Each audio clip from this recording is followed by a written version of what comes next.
ಇವತ್ತೇನು ಇನ್ವೆಸ್ಟ್ ಮಾಡಿ ಹೆಂಗೆ ನಡುಕ್ತಾ ಇದ್ದಾರೆ ಸರ್ ಅವರು ಅಂದರೆ they are unable to tell the people who have invested with ದಮ್.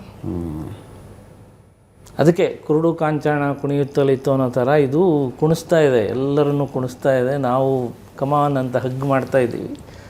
ಒಂದು ದಿವಸ ಅದು ನಮ್ಮನ್ನು ತುಂಬ ಸರ್ ಕರೆಕ್ಟಾಗಿ ಹೇಳಿದ್ರು. ಹರ್ ಅನ್ನೋ ಸಿನಿಮಾ ಅಷ್ಟೇ ಅಲ್ಲ, ಟರ್ಮಿನೇಟರ್ 2 ದ ಬೆಸ್ಟ್ ಎಕ್ಸಾಂಪಲ್. ಅದು ಕೊನೆಗೆ ಅದು ಅವನು ಸೃಷ್ಟಿ ಮಾಡಿದವನು ಒಂದು ಎರಡೇ 2 ನಿಮಿಷ ಅವನಿಗೆ ಕಂಪ್ಯೂಟರ್ ಇಂಟರ್ನೆಟ್ ಆ್ಯಕ್ಸೆಸ್ ಕೊಡುತ್ತದು, ಈ AI ಅವನು ಸೃಷ್ಟಿ ಮಾಡಿದಂಥ ಒಂದು computer. Okay, go and C the internet ಅಂತ. ಆ ಇಂಟರ್ನೆಟ್ಟಲ್ಲಿ ಓಪನ್ ಮಾಡಿದಾಗ ಈ ಜನ ಹಿಂಗಿದಾರ, ಜಗತ್ತಿನವರು ಇಷ್ಟು ಕೆಟ್ಟವ್ರು ಇದ್ದಾರ, ಇಷ್ಟು ದ್ವೇಷ ಮಾಡ್ತಾರ, ಇಷ್ಟು ಶೋಷಣೆ ಮಾಡ್ತಾರ, ಇವ್ರು ಯಾರು ಇರ್ಕೂಡ್ದ, ಇಲ್ಲಿ ವೈಪ್ ದೆಮ್ ಔಟ್ ಅನ್ನುತ್ತದು. ದೇ ಡೋಂಟ್ ನೀಡ್ ಈ ಪ್ಲ್ಯಾನೆಟಿಗೆ ಇವ್ರು ಬೇಡ ಆ ನಿರ್ಧಾರ ತೊಗೊಂಡ್ಬಿಟ್ರೆ ಅದು ಸಿನಿಮಾ. ರಿಯಲ್ ಲೈಫಿಗೆ ಬಂದರೆ ಅನ್ನೋದೊಂದು ಆತಂಕ ಇದೆ.